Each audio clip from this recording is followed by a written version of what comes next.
Yes, the number is irrelevant because in normal weather conditions, if you've rehearsed the timing and after 20 minutes you hit that pitch that you like, and that's you entered that window of opportunity where the tone is stable and you want to compete at some point during that. It's the same thing whether you strike up and you start off at 97. There's still going to be a 15-minute run-up and then you're at the default position where the reed is happy to be at.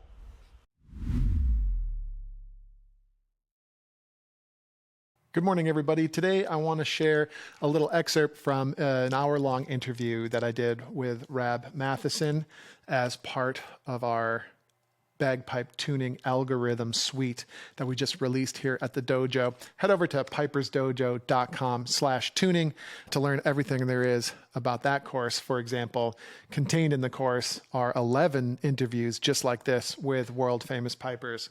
So I think you'll really appreciate that. Meanwhile, sitting down with Rab is always amazing. He's always been a huge supporter of us here at the dojo. And without further ado, here's a quick 5-minute clip of a conversation I had with him.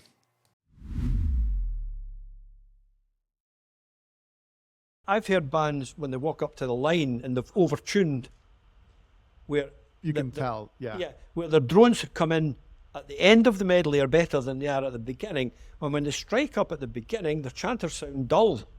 And there's not a lot of harmonics because the drones are tuned slightly sharp. Because 5 minutes ago, they were playing final tune and somebody says, okay, let's just sharpen them up 1 notch again. And you strike up and they're brilliant. But you walk over to go to the line and that 1 notch, you've gone 1 beyond the default position of today's environment in terms of temperature. And you will, when you have a really good season with the band and you've got a good set of reeds in, your reading for the day will occur very quickly, probably within 15 minutes.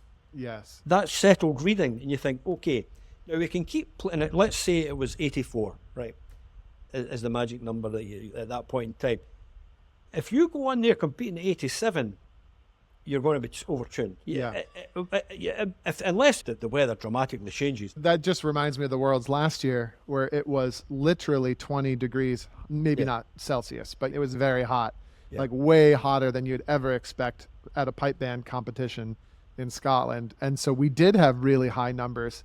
And everybody, we were freaked out, obviously, just because the number on the meter was so far outside of the comfort zone. Because you've been at 80, 84, or whatever the number is now. You've been at that number for the last 12 years, and now all of a sudden you're at 92 because of the weather. And it's weird, right? Because you've come to expect the pipes to behave a certain way. And then I think what you're referring to there is if the external environment is pretty similar to all the other times you've played, you can expect your bagpipe to behave the same way.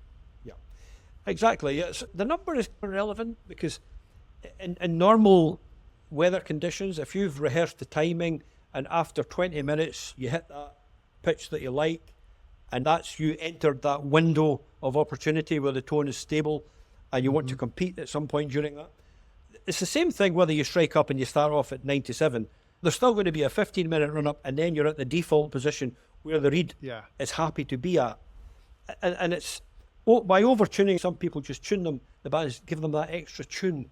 And it's almost, I remember there was a few times where I went to the final tune, we'd tune the pipes, and then I would play a little bit of the medley, maybe just a couple of minutes, and somebody might say to me, they could maybe come down just a wee bit more, and I'd say, or stop.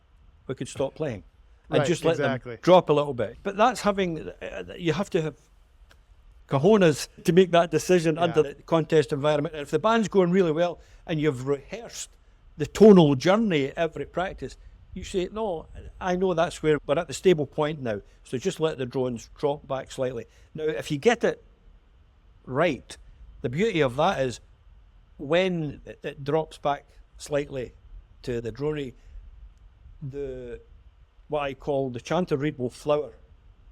If you can try this in the house, anybody, play your bagpipes for 15 minutes, then lay them down on the couch and have a cup of tea for 5 minutes and pick them back up again. And you often find the volume and harmonics is just went boom, the reed starts to flower. If you're interested in hearing the complete 1-hour interview, you can do so as part of the all-new Piper's Dojo tuning suite, just released here at the dojo here recently. The tuning suite contains detailed theoretical, practical courses. It contains a 90-day tuning plan.